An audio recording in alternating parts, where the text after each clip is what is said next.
কয় যে লা ইলাহা মুহাম্মাদুর রাসূলুল্লাহ, লা ইলাহা মুহাম্মাদুর রাসূলুল্লাহ।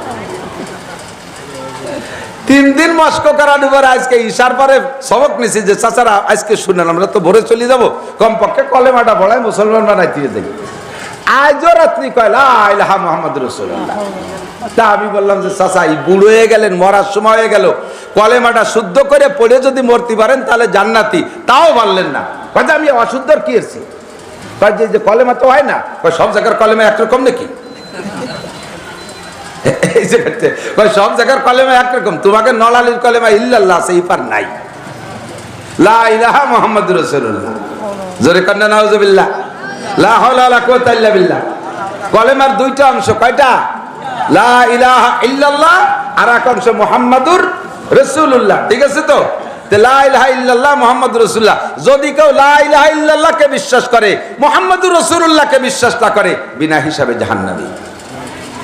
আল্লাহকে বিশ্বাস করে, আল্লাহ ছাড়া কোনো মাবুদ নাই এই বলে চিল্লায়, কিন্তু নবীকে রাসূল হিসেবে মানে না, এই লোকটা কাফের। যার কারণে ইহুদ আর নাসারারা তারা আগের নবীদেরকে মানতো, আমার নবীকে নবী মানে না।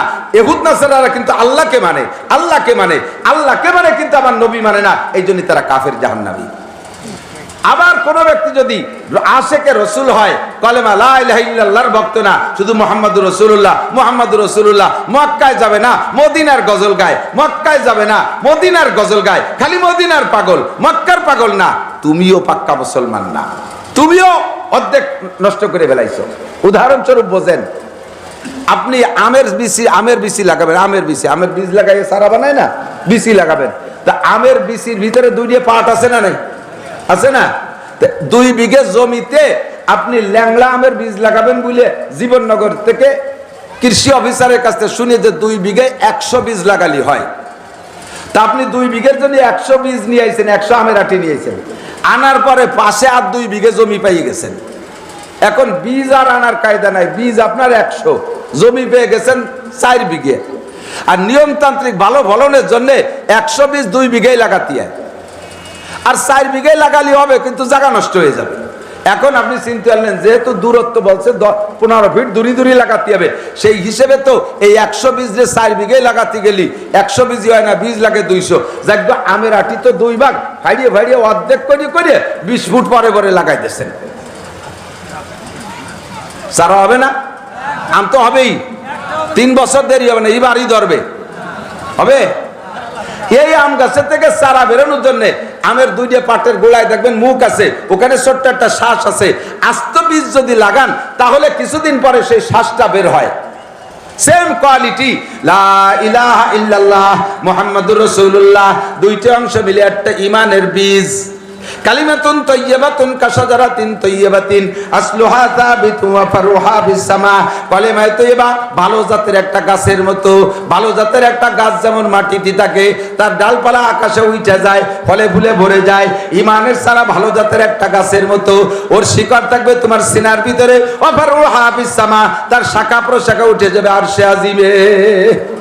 এবার যদি তুমি অর্ধেক ভাগ করে ফেলো, আমি শুধু লা ইলাহা ইল্লাল্লাহ মানি, মুহাম্মাদুর রাসূলুল্লাহ মানি না, আল্লাহ প্রেরিত কোরআন মানি, আমি হাদিস মানি না, তাহলে তুমি ঈমানের বিচিরে ভাঙ্গে 2 ভাগ করে ফেলাইছো। তোমার ভিতরে কোনোদিনও ঈমানের চারা গজাবে, কথা বলে না, গজাবে হতেই পারে না। আমার বিশ্বাস থাকতে হবে আল্লাহকে আমি যেমন আল্লাহ হিসেবে মানি, নবী হিসেবে মুহাম্মাদুর রাসূলুল্লাহ, আল্লাহর কালাম যেমন আমি বিশ্বাস করি, নবী পাকের কালামও আমি বিশ্বাস করি, হাদিসে নববী সহিহ যেগুলো, আর জাল যেগুলো আমাদের মুহাদ্দিসিনে কিরাম বাছাই করে বের করে দিয়েছে। ঠিক আছে না? বিশ্বাস আছে তো? এই জন্য শুরুতেই সম্পূর্ণ কথাকে বিশ্বাসে আনার জন্য আপনার ঈমানটাকে তৈরি করতে হবে। এজন্য সেকেন্ড প্লেসে আসতেছে কিতাবুল ঈমান, আর শুরুতে দেশে আগে তোমার নিয়তটা সহি করো।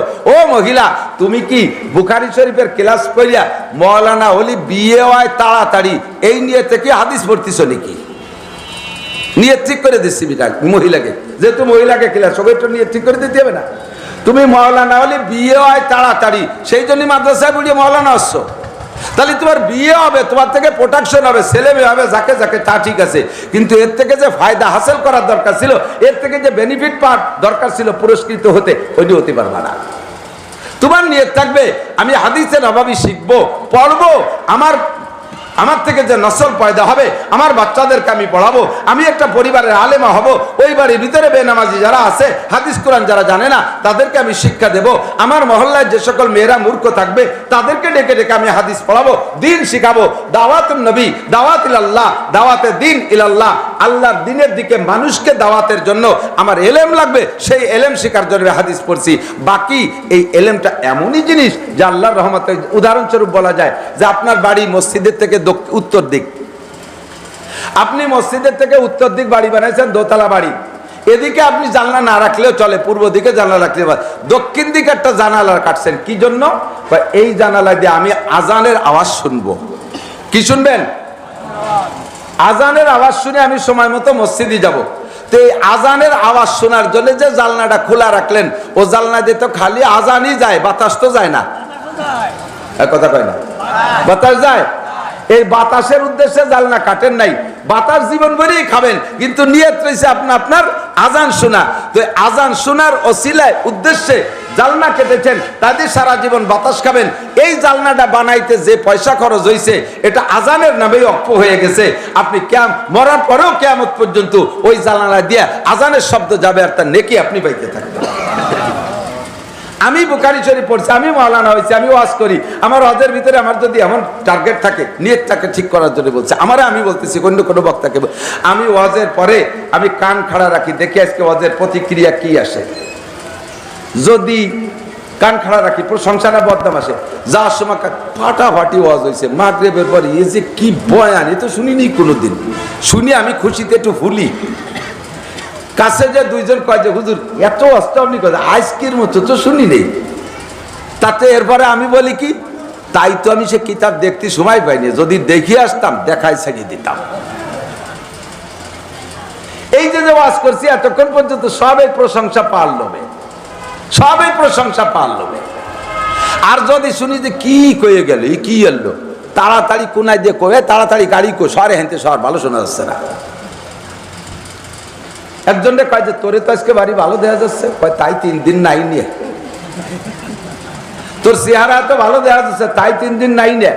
বক্তারে প্রশংসা করলে কয় তাই গলাটা ভাঙ্গা, আর গলা যদি ভালো থাকতো তাহলে ফাটাফাটি গজল মেরে দিতাম, মহিলারা 2 তলা 3 তলাতে নামি চলে আসতো। এই সম্পূর্ণ ফালতু ফাজলামি ছাড়া আর কিছু না।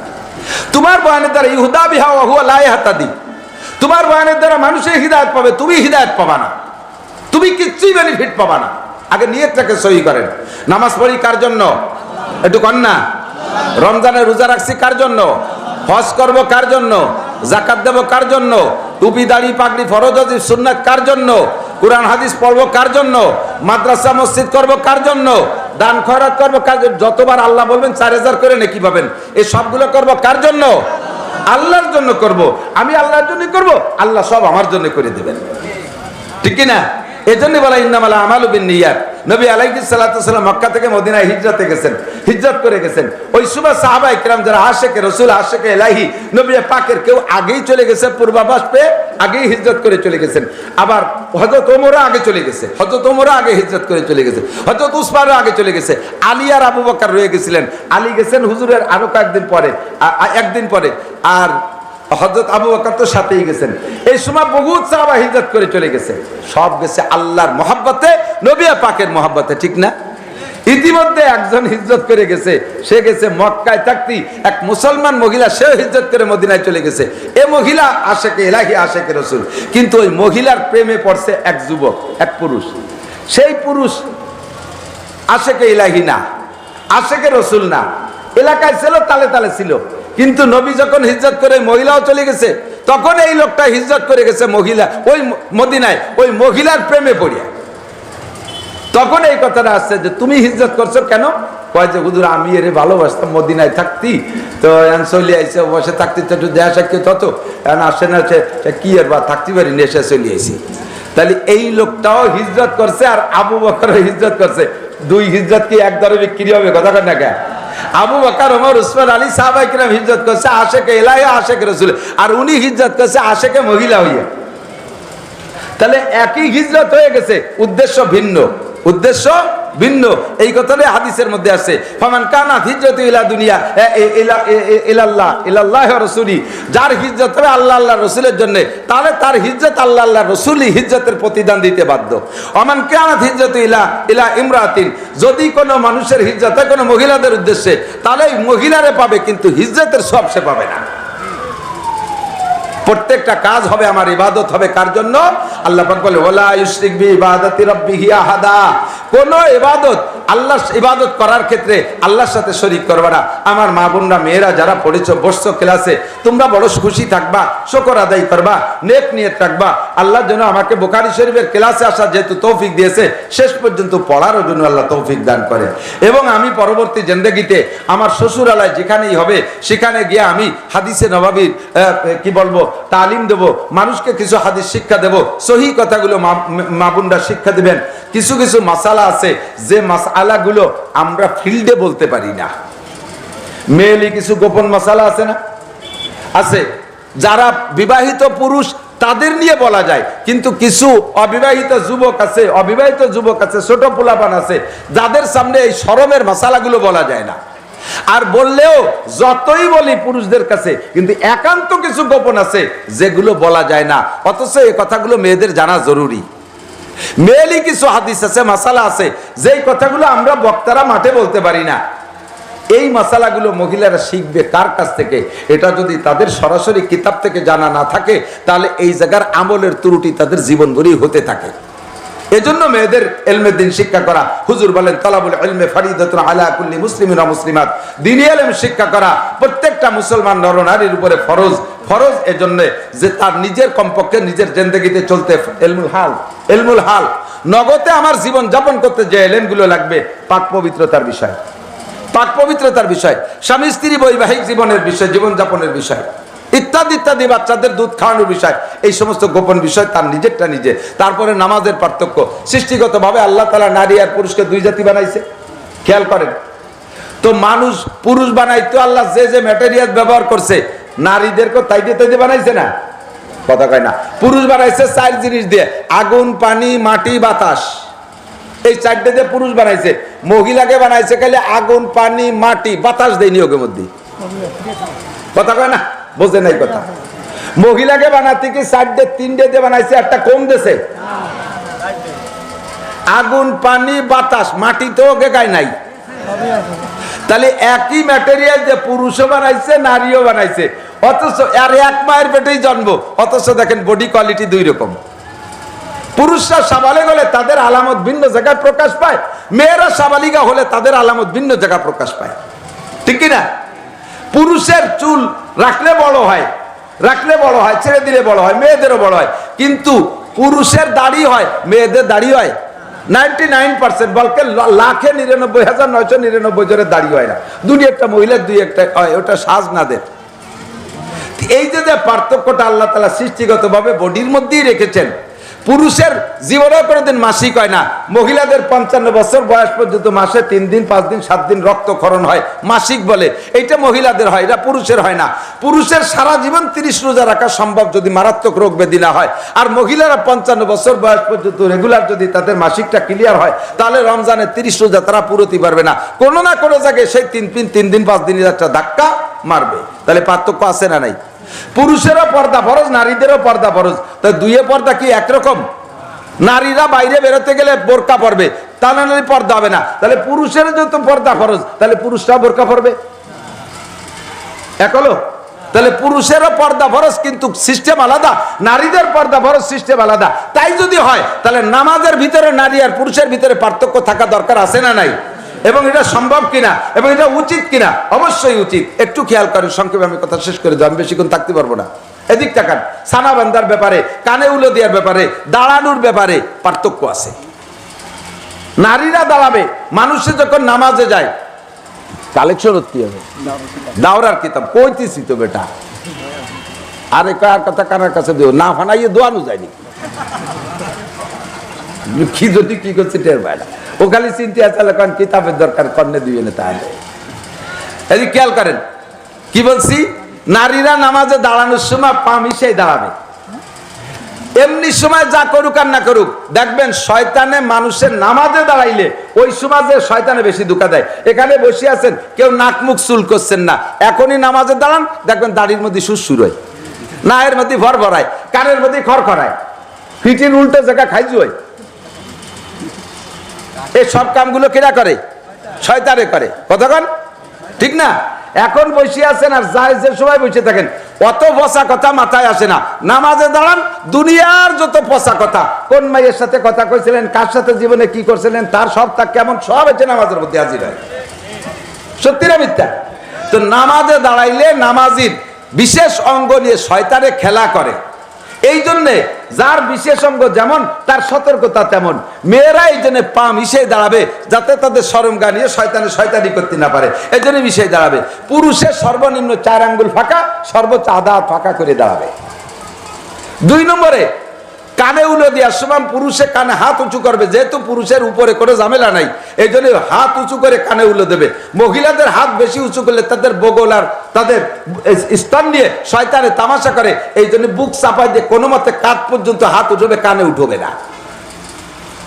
এবার সানাবান্ধার ক্ষেত্রে পুরুষের শরম নিচে, নাভির নিচে, এই জন্য পুরুষের সানা বাঁধবে, হাতটারে এইভাবে ধরে কবজিরে 2 আঙ্গুল দিয়ে ধরে উপরে 3 আঙ্গুল রেখে নর্মালি ছাড়িয়ে দেবে, যে জায়গা যায় ওই জায়গাটাই তাহতা সুররা, নাভির নিচে।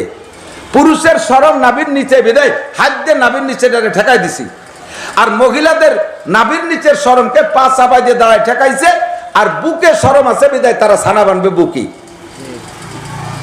পুরুষই কেন বুহি সানা বানবে? পুরুষের বুহি কি আছে? এ জায়গায় তাদের কি বিপদ আপদ আছে যে বুহি সানা বানতে যাবে? কথা বোঝেন? কোরআন হাদিসকে বাংলা দেখে একা একা কচুও বোঝা যায় না। কোরআন হাদিসকে একা একা বাংলা দিকে একেবারে 1 লক্ষরও বুঝবেন না। এগুলো বুঝতে বিটা মানুষের কাছে দীর্ঘ 12টা বছর পড়া লাগছে, এরপরে 30টা বছর মুতালা করি, তারপরও তার কোনার কাছে যাতে পারি না। 2 চটি বই বইলে কয় আমিও বুখারী শরীফ পড়ি। সাবধান, পাগলামি করবেন না। কোন আল্লাহ পাক হুকুম করেছে তোমরা বেশিরভাগ মানুষ জানবা না, ফাসআলু আহলা যিকরে, জাননেওয়ালার কাছে জিজ্ঞেস করে জেনে নাও। তো বলতেছি এখন আরো অনেক গোপন মাসালা আছে যেগুলো ওপেন ফিল্ডে বলা যায় না, মেইলি মাসালা, তাদেরটা তাদের জানতে হবে। এই জন্য তারা জানে তাদের ভিতরে সাপ্লাই দেওয়ার জন্য মেয়েরা আলেমা হওয়া দরকার আছে না নাই? আছে না নাই? তো সব কাজ নির্ভর করে কিসের উপরে? নিয়তের উপরে। হাদিসে আসছে, খেয়াল করি, কাম মিন আমালিন ইউতাসারু বিসূরাতিন আমালিদ দুনিয়া সুম্মা ইয়াসিরু মিন আমালিল আখিরা বিহুসনিন নিয়াত। নবী আলাইহিস সালাতু ওয়াস সালাম বলেন, নিয়তের উপরে সব কাজের নির্ভর। যে এটা বোঝার জন্য হুজুর একটা হাদিস শোনাইছেন, সবাই লক্ষ্য করি।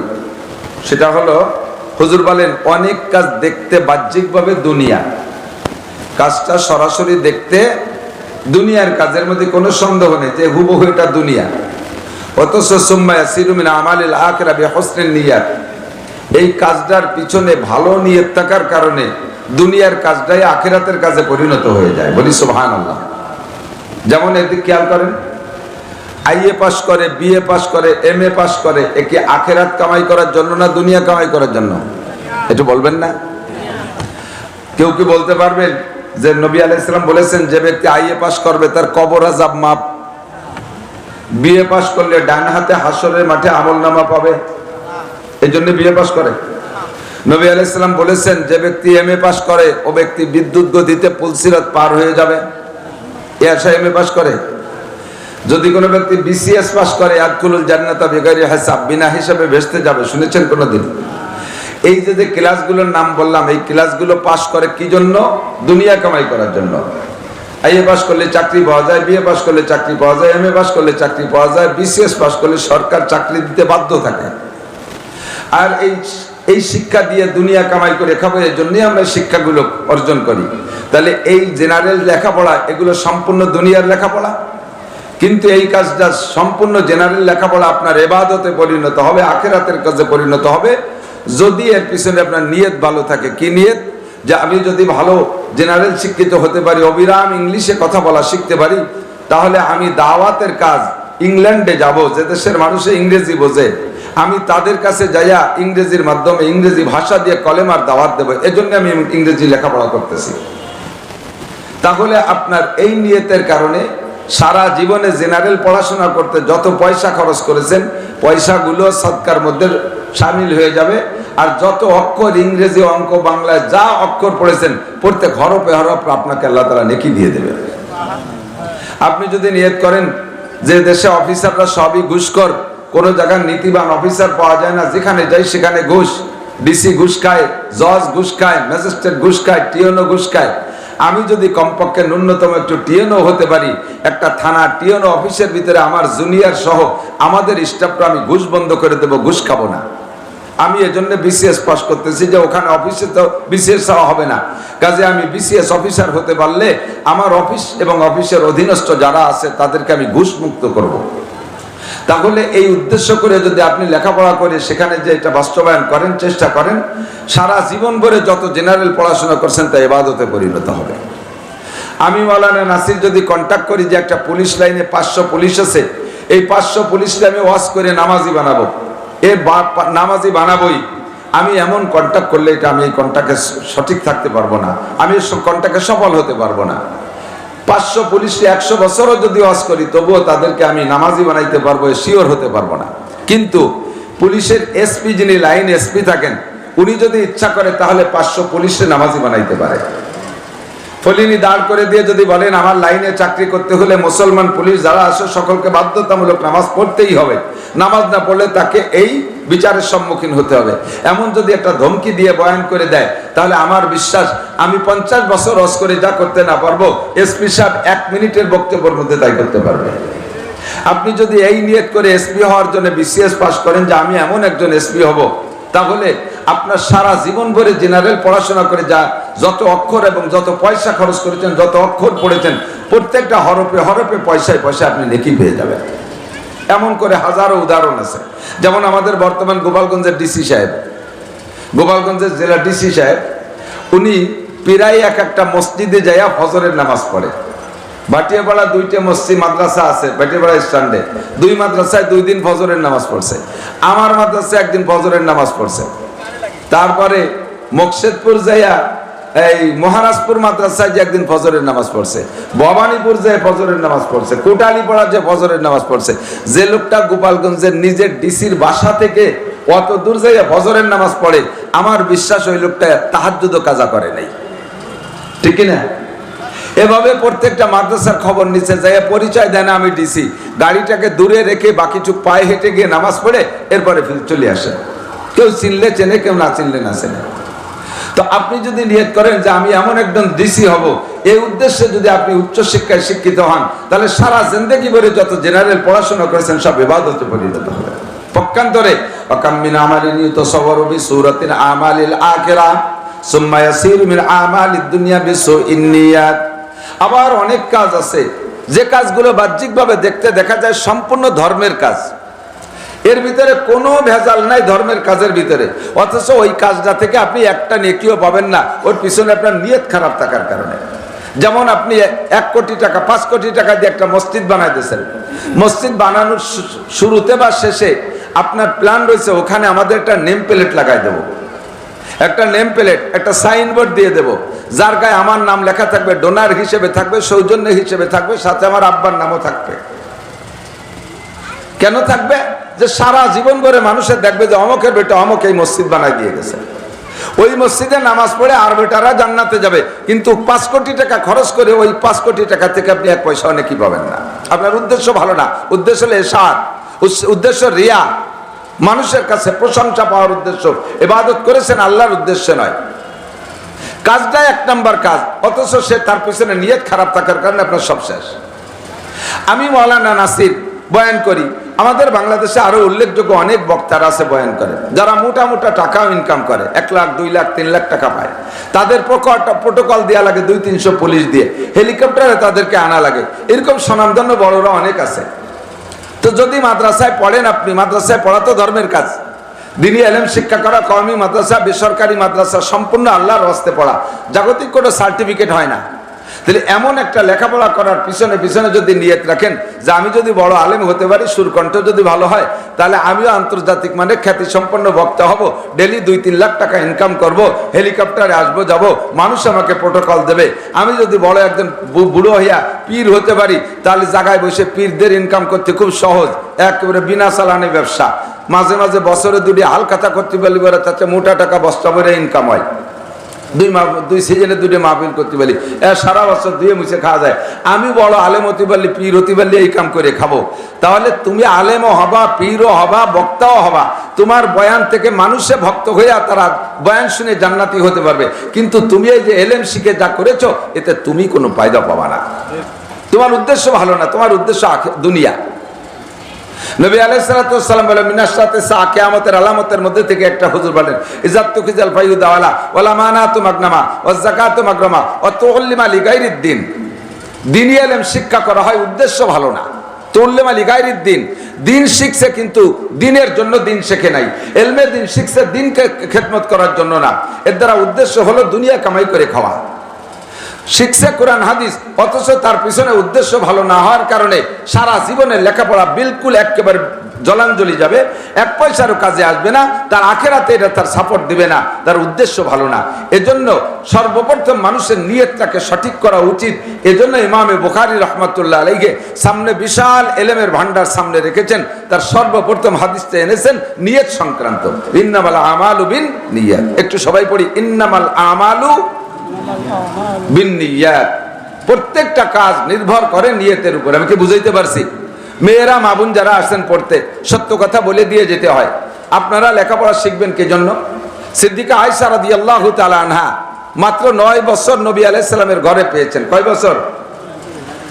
23 বছর যারা নবী আলাইহিস সালামের পিছে পিছে ঘুরছেন, একেবারে প্রথম সময় যারা ইসলাম গ্রহণ করেছে এবং নবীর সাথে মদিনা পর্যন্ত শেষ পর্যন্ত রয়েছেন, নবী পাকের পরেও তারা অনেকে বেঁচে ছিলেন। এই সমস্ত সাহাবায়ে কিরামদের থেকেও যে পরিমাণ হাদিস বর্ণনা না পাওয়া যায়, তার চাইতে বেশি পাওয়া যায় হযরত সিদ্দিকা আয়েশা থেকে। এই সমস্ত লম্বা টাইম পাওয়া সাহাবায়ে কিরামদের থেকে যে পরিমাণ হাদিস না পাওয়া যায়, 2 নম্বরে পাওয়া যায়, এনার চাইতেও বেশি পাওয়া যায় হযরত আবু হুরায়রা থেকে। আবু হুরায়রা মাদানী সাহাবী, উনি মক্কি সাহাবী না। হুজুর মদিনায় যাওয়ার পরে আবু হুরায়রা মাদানী মানুষ, উনি মদিনার থেকে ইসলাম গ্রহণ করেছেন। উনিও 9 বছর সময় পাইছে, আয়েশাও 9 বছর, আর আবু হুরায়রাও 9 বছর। এই 9 বছর পাওয়া অল্প টাইমের 2 জন মানুষের থেকে সবচাইতে বেশি হাদিস বর্ণনা পাওয়া যায়। তো আবু হুরায়রা পুরুষ, সেটা আমি বাদ দিলাম।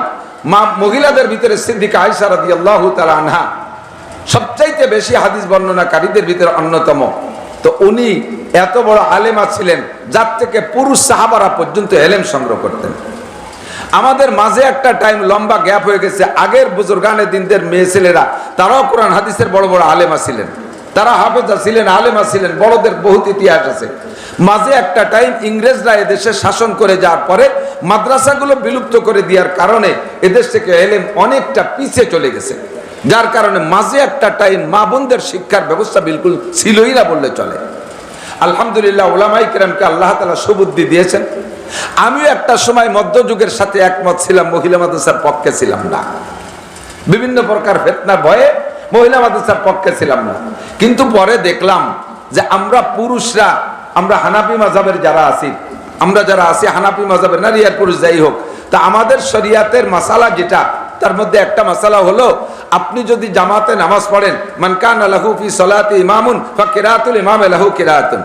খেয়াল করেন, যার নামাজে ইমাম আছে, বলি যার নামাজে, একটু মস্ক করেন, যার নামাজে ইমাম আছে, তার মানে যে লোকটা জামাতে নামাজ পড়ে, ওই লোকটার ইমাম কিরাত জোরে পড়ুক আর আস্তে পড়ুক, ওই মুসল্লির কিরাত আলাদা করে পড়া লাগবে না, ইমামের কিরাতই মুসল্লির জন্য কিরাত যথেষ্ট। আর নামাজ ভাঙ্গার কারণ 19টে, কয়টি? তার ভিতরে 1 নম্বর হলো কিরাত অশুদ্ধ পড়া। নামাজে কিরাত অশুদ্ধ পড়লে নামাজ হয় না। তা আমরা যারা পুরুষরা মসজিদে যে নামাজ পড়ি, আমাদের কিরাতের ঝামেলাটা ইমামের পিছনে, ইমামের কাঁধে চড়াই দিয়া কিরাত ভুল হলে যে নামাজ হয় না, এই বিপদ থেকে আমরা বেঁচে যাচ্ছি। ইমামের কিরাতই আমাদের কিরাত, ঠিক না? পাশাপাশি পক্ষান্তরে মহিলাদের সম্পর্কে আমরা কড়া ঘোষণা দেই। হযরত ওমর রাদিয়াল্লাহু তাআলা আনহু থেকে এইটা চলে আসতেছে যে মহিলারা মসজিদে যে নামাজ পড়বে না। মসজিদে নববীতে এখনো গেলে দেখবেন, সেখানে সমালোচনা করছি না, বাস্তব দেখবেন অনেক সমস্যা।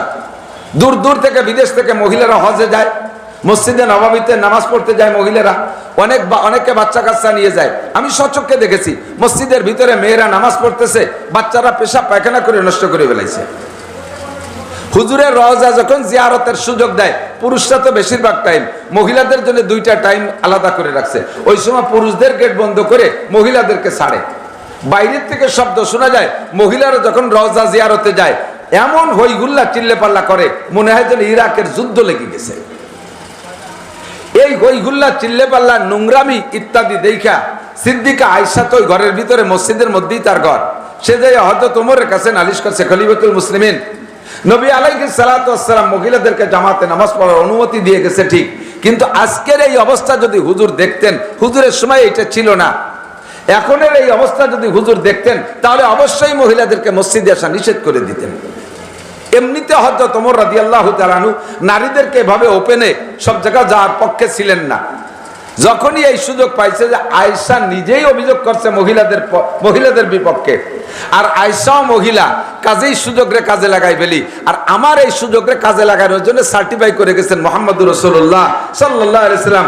আমি যদি শরীয়তের কোনো অংশে কথা বলি এটা আল্লাহ তাআলা গ্রান্ট করবেন। নবী বলেছেন আলাইকুম বিসুন্নতি ওয়া সুন্নাতিল খুলাফায়ে রাশিদিন আল মাহদিয়িন, আমার সুন্নত যেমন তোমাদের আঁকড়ে ধরা ওয়াজিব, আমার খুলাফায়ে রাশিদিনদের পক্ষ থেকে যদি শরীয়তের কোনো বিধান তারা বলে এটাও তোমাদের মানা ওয়াজিব।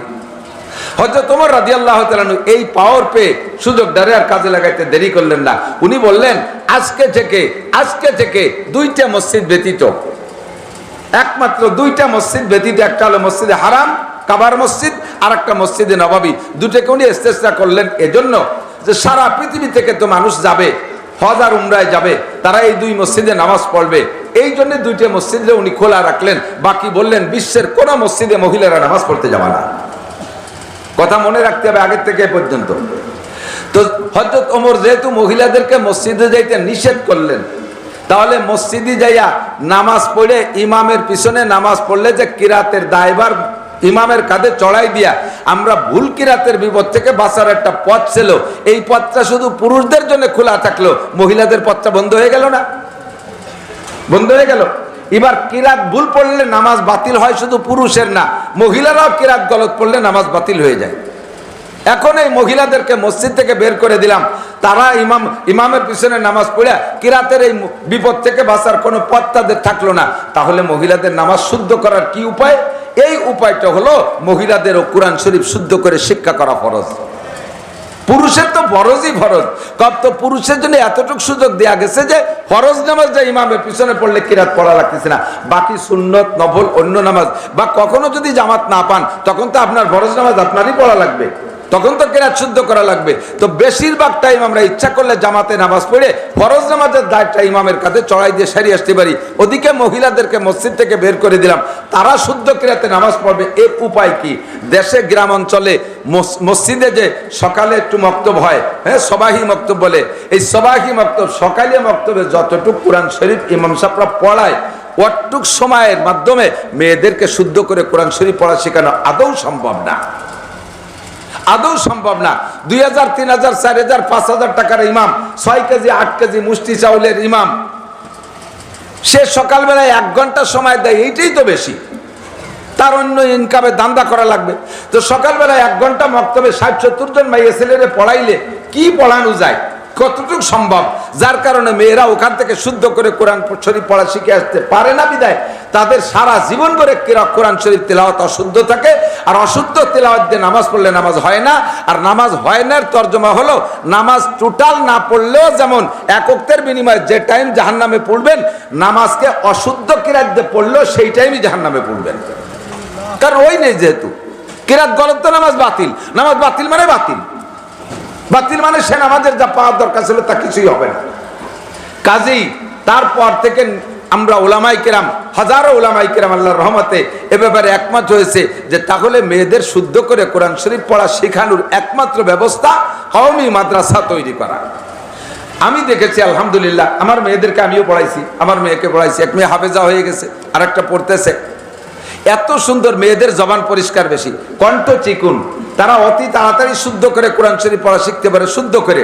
এবং তারা যদি তাদের চিকন কণ্ঠে যে কোরআন শরীফ পড়ে, শুধু শুনতে মনে চায়, শুধু শুনতে মনে চায়, খুবই মজা লাগে। আমি চট্টগ্রাম বাঁশখালী গেছি, হযরত মাওলানা আখতারুল ইসলাম সাহেব, আখতার হুসাইন সাহেব 16 বর মাদ্রাসার নায়েবে মোহতামিম ছিলেন, মুফতি আব্দুর রহমান শামসুরি মাদ্রাসা। উনার গ্রামে একটা মাদ্রাসা আছে একেবারে বাঁশখালী সাগরের পাড়ে। তো ওখানে ওই মাদ্রাসা অনেক ছাত্রী, দাওরায়ে হাদিসে 50 জন। তো দাওরায়ে হাদিসে 50 জন মেয়েরা পড়ে। তো ওনার সিস্টেম হলো, ওনার ওই মাদ্রাসায় 2 দিন ব্যাপী মাহফিল দেয়। যদি হাদিসে বুখারী পড়ানোর যোগ্য বক্তা উনি পায়, তাহলে তাদেরকে দিয়ে বুখারীর একটা ক্লাস উনি করায়, যাতে যদি বড় কেউ হয় তার সাথে মেয়েদের এই ক্লাসের সনদটা মজবুত হয়ে গেল। এই জন্য তো আমি ছোট হই আর বড় হই বুখারী শরীফ পড়াই জানে বিদায় উনি আমারে বললেন যে হুজুর আমার মেয়েদেরকে একটা সবক পড়ান। আমার অনেক আগের থেকে, আমি তো ক্লাসে মেয়েদেরকে পড়াই না, যার কারণে আমার একটা ভালো ধারণা ছিল না মেয়েদের প্রতি। আমার মনে হতো যে এই কিতাব পড়ানোর যে পেশি, দুনিয়ায় কোনো লেখাপড়ার ভিতরে এত পেশি দেখি নাই, এই কওমি মাদ্রাসার কিতাবের ভিতরে এত ঝামেলা। এইটা মেয়েদের এই হালকা ব্রেন দিয়ে, দুর্বল মেধা দিয়ে তারা কিতাবের কিচ্ছু মনে বোঝে না, আমার এমন একটা কুধারণা ছিল। কিন্তু ওই দিন আমি বুখারী শরীফ পড়াইতে যাইয়া আমার ধারণাটা সম্পূর্ণ পাল্টে গেছে। আমি কোন জায়গায় পড়বো, কোন পৃষ্ঠার থেকে সবক পড়াবো, এটা তারা জানে না, আগের থেকে বলি নাই। আমি আমার কায়দায় বুখারী আর জলদে আউয়ালের সম্ভবত 500 কত পৃষ্ঠা থেকে যেন আমি 1 পৃষ্ঠা দেখে গেছি, আমার কায়দায় দেখে গেছি। তো ওখানে পড়ানোর সিস্টেম হলো, শিক্ষক বাইরে বসে, ভিতরে মাইক দেওয়া আছে, বাইরে থেকে হুজুর পড়ায়, ভিতরে মেয়েরা, কেউ দেখে না। এই বিভিন্ন মাদ্রাসা আছে না একেবারে ওপেন, সরাসরি হাদিস পড়াচ্ছে আর মেয়েরা সামনে বসে পড়তেছে, হুজুরিও মেয়েকে দেখে, মেয়েরা হুজুরকে দেখে। এরকম ভালো ভালো মাদ্রাসা আছে না, এর সে ক্লাসে পাও জুলই দিয়ে বসে পড়ে। তো আমাদের এসব মাদ্রাসায় সে সিস্টেম নাই। আমাদের মেয়েরা কোথায় থাকে হুজুর জানে না, আর হুজুর কোন জায়গায় পড়াচ্ছে মেয়েরা ভিতরে থেকে দেখবে না, ফুটো ফাটাই দিয়ে বুলুক দিয়ে দেহার কায়দা নাই। আমরা সেভাবে বসছি, আক্তার সাহেব আমার সাথে আরো 2-3 জন মুহাদ্দিস আছে, ভিতরে মেয়েরা বসা। আমি বললাম এত নম্বর পৃষ্ঠা খোলো। আর হাদিস পড়ানোর সিস্টেম হলো, ছাত্রীরাই, বুখারী হাদিস পড়ানোর সিস্টেম, দাওরায়ে হাদিসের সব কিতাব ছাত্রীরা বা ছাত্ররা রিডিং পড়বে, উস্তাদ শুধু শুনবে। সব হাদিসের তর্জমাও হবে না, তর্জমাও হবে না। যেই হাদিসটার উপরে কিছু জরুরি কথা আছে ওখানে ব্রেক করে দিয়ে হুজুর বলবেন থামো, এরপরে সেখানে কথা বলো। এটা হলো হাদিস পড়ানোর নিয়ম। তো সেই নিয়ম অনুসারে আমি বললাম যে এত নম্বর পৃষ্ঠা থেকে তোমরা কেউ পড়ো। ওদের ওখানে মাইক আছে, আমাদের এখানে সাউন্ড বক্স দিয়ে আছে। আল্লাহু আকবার। সত্য হবে, একেবারে বিলকুল সত্য কথা, আমি নিজেই পড়াইছি। এই যে পৃষ্ঠা দেখেন, বুখারী শরীফের পৃষ্ঠা কিন্তু কোরআন শরীফের কমপক্ষে 3 থেকে 3.5 পৃষ্ঠা এর এক পৃষ্ঠার মধ্যে লেখা আছে, এবং জের জবর পেশ দেয়া নাই, জের জবর পেশ দেয়া নাই। বোঝেন, জের জবর পেশ না দেয়া থাকলে এইটা পড়া কেমন কে পড়তে পারবেন? যেমন বাংলায় অক্ষর, বাংলা অক্ষর কতগুলো মিলে একটা শব্দ বানানো লাগে না? তো শব্দ বানানোর জন্য মাঝখানে সংযোগের জন্য আকার, রসিকার, একার, ঐকার এগুলো ব্যবহার করা লাগে না? তো আকার, রসিকার, একার, ঐকার ছাড়া খালি যদি লাইন ধরে অক্ষর লেহেত হয়, তাহলে এই যে কি শব্দ বানানো যায়? বুঝাতে পারি নাই, হ্যাঁ? যায়? কোন অবস্থায় যায় না। কামাল লিখবেন, কামাল, তাতে যদি কামাল লিখতে যাইয়া শুধু ক আর ম আর ল লিখেতন, তাহলে এই যে কি বলবেন? কমলও ভর্তি পারেন, কমলাও ভর্তি পারেন, কুমিল্লা, বিভিন্ন দিক নিতে পারেন। জের জবর যতক্ষণ দেন নাই ওরে মেলা দিক নেওয়ার কায়দা আছে, ঠিক না? তো এখন আপনাকে আরবিতে পড়তে হলে জের জবর হলে আকার, রসিকার, এই হাদিসের কিতাবে কিন্তু দিয়ে নেই, 2-1 জায়গায় জায়গায় আছে। এইটা দিয়ে পড়া শেখার জন্য 10 বছর পর্যন্ত গ্রামার পড়া লাগে। সব মৌলানারা পারে না, মৌলানা হলেই পারে না, বিটা মৌলানা লাগে। তো আমি বললাম যে তোমরা একজন একটু ইবারত পড়ো, আরবিতে বলে রিডিং রে বলে ইবারত, ইবারত পড়ো। একটা মাইয়া এত বড় পৃষ্ঠা, কোথাও একটা শব্দ দোহরাই নেই, তুতাই নেই, চুল পরিমাণ, নুক্তা পরিমাণ কোথাও ভুল বলে নাই। 3 থেকে 4 নিঃশেষে 1 পৃষ্ঠা শেষ। আমি দেখে গেছি, ও জানে না যে আমি এই পৃষ্ঠা পড়াবো। আচানক খুলে বলছে এই পৃষ্ঠা পড়ো, আর ও দৌড়েই বিসমিল্লাহকে শুরু করে দিয়েছে। আমি আশ্চর্য হয়ে গেছি। আক্তার সাহেব বললেন, হুজুর বিশ্বাস করবেন না, মেয়েটার ভাগ্য ভালো না মন্দ তা বলবো না, ও যদি পুরুষ হইতো তাহলে ওরা হাটাজারি মাদ্রাসা সাইকুল হাদিস বানাই দেওয়া যেত। এত ভালো আলেমা, এত ভালো মাহেরা, এত বড় যোগ্যতা অর্জন করেছে হাদিস থেকে। তো আমাদের মেয়েরা বুখারী শরীফ পড়বে, অনেকে আছে হাদিসের উপরে একটু ধারণা ভালো না, কয় যে জীবন যাপনের জন্য তো কোরআনই যথেষ্ট, হাদিস লাগে কোন সাগে। আস্তাগফিরুল্লাহ, একটু করেন না আস্তাগফিরুল্লাহ। আস্তাগফিরুল্লাহ বলার পক্ষে লোক নাই। হাদিসকে যে ব্যঙ্গ করে, ঠাট্টা করে, অপ্রয়োজন মনে করে, ভালো করে জেনে নেন ভাইজান উপস্থিত, উনি আমার শাহেদ, উনি আমাকে সাপোর্ট দিবেন, যেহেতু সত্য কথা। ওই লোকটা বেঈমান, ওই লোকটা কাফের। ওই লোকটা কি? হাদিস সম্পর্কে মন্তব্য, এই হাদিস তুমি যে মন্তব্য করতেছো হাদিসের উপরে, হাদিস সুর কি হাদিস, এ তো রসুলের অনেক পরে লেখা। তো রসুলের অনেক পরে লেখা, তাই বলে জাকি মারো। তো তুমি কি রসুলের সময়কার মানুষ না তার একটু আগের মানুষ, যে 1400 বছর পরে এসে হাদিস কয়ে ব্যাকসাও? তুমি কোন সময়কার মানুষ? যেই লোকটা বুখারী হাদিস লিখছেন, 6 লক্ষ সহি হাদিস জানতেন। কয় লক্ষ? মুখস্থ লিখে রাখে নাই, মুখস্থ আছে 6 লক্ষ হাদিস। আর আরেকটা বিষয় আশ্চর্য হবেন, হাদিসটা শুধু ক্বালা রাসূলুল্লাহ সাল্লাল্লাহু আলাইহি ওয়াসাল্লাম খায়রুকুম মান তাআল্লামাল কুরআনা ওয়া আল্লামা, এতটুকের ভিতরে না। এই খায়রুকুম মান তাআল্লামাল কুরআনা ওয়া আল্লামা, এটা তো হুজুর বলেছেন। তা ইমাম বুখারী তো হুজুরের সময়কার মানুষ না, উনি তো 3-4 পুরুষ পরের মানুষ। এই 3-4 পুরুষ পর্যন্ত নবী আলাইহিস সালাম থেকে নিয়ে উনি পর্যন্ত হাদিস খান আসতে যে কয়টা মাধ্যম ব্যবহার হয়েছে, যে কয়জন পুরুষ, যেমন ভাইজানের কাছ থেকে আমি শুনছি, আমার কাছ থেকে ইনি শুনছি, ইনার কাছ থেকে উনি বুখারী, ইমাম বুখারী, উনি সেটা সাপ্লাই দিচ্ছে। এই যে কয়জনের মাধ্যমে, প্রত্যেকটা হাদিসের পিছনে মাধ্যমগুলো সব মুখস্থ ছিল। একে বলে সনদ। এটা কি কয়? সনদ। 2 নম্বরে শুধু এই মাধ্যম না, এবং এনার কুষ্টিপাত, বংশ পরিচয় কেমন, ভালো না মন্দ, সিটার না বাটপার, দিনদার না ইমানদার, বেরেন ভালো না মন্দ, লেখাপড়ায় 1 নম্বর না 6 নম্বর না 9 নম্বর, উনার বাপ কেমন, দাদা কেমন, মা কেমন, নানা বাড়ি নানি বাড়ি কোন জায়গা, ওনাকে বাড়ি যে ঘোড়াগুলো আছে সে ঘোড়াগুলো ঘাস খায় না খের খায়। এইভাবে সকলের জীবনী ইতিহাস সম্পূর্ণ জানতেন এই 6 লক্ষ হাদিসের ব্যাপারে। কি মনে করেন? 6 লক্ষ এই সহি হাদিস জানার পরে আবার 6 লক্ষ জাল হাদিস মুখস্থ। আপনাদের কষ্ট হচ্ছে মনে হয়, আমি কি বাড়ি অপ্রয়োজনীয় কথা বলতেছি? মেয়েরা আছে ভিতরে, তাদের জন্য হাদিস নিয়ে বসছি। আজকে ওয়াজ এখানেই হয়ে যাক। ইমাম বুখারী 6 লক্ষ সাথে সাথে জাল হাদিস মুখস্থ করছে, ইসলামকে কলুষিত করার জন্য, ইসলামকে মিক্সার করার জন্য, ইসলামকে দুর্বল করার জন্য। সেই জামানা থেকে পিছনে শয়তান আর শয়তান সাইজের মানুষ লেগে আছে। সত্য না মিথ্যা? এই যে ইসরায়েলি বলে না, এক প্রকারের হাদিসকে বলা হয় ইসরায়েলি রেওয়ায়েত। এই ইসরায়েলি মানে ইসরায়েলি, ওই শয়তানরা, ইহুদিরা, ওদের মধ্যে বড় বড় আলেম ছিল, ওই ইহুদি আলেম, ওরা ইসলামের বিপক্ষে অনেক ভালো ভালো কথা তৈরি করে, মনে হবে সাধারণ পাবলিক বা ছোট মোটো মৌলবীরা বা মোটামুটি আলেমরাও যদি সহিহ হাদিস সম্পর্কে অভিজ্ঞতা না থাকে, তারা এই কথাগুলো শুনেই অনায়াসে মেনে নেবে যে এটা রসুলেরই কথা। যেমন একটা কথা আপনাদেরকে বলি, এদিক তাকান। আন্নাসু কুল্লুহুম হালকা ইল্লাল আলিমুন ওয়াল আলিমুনা কুল্লুহুম হালকা ইল্লাল আমিলুন ওয়াল আমিলুনা কুল্লুহুম হালকা ইল্লাল মুখলিসুন আল মুখলিসুনা আলা খাতারিন আযীম। আর সেতে সুন্দর একটা শব্দ আছে, সুর দিয়ে টাইম দিয়েও বলা যায়, ওয়াল মুখলিসুনা আলা খাতারিন আযীম।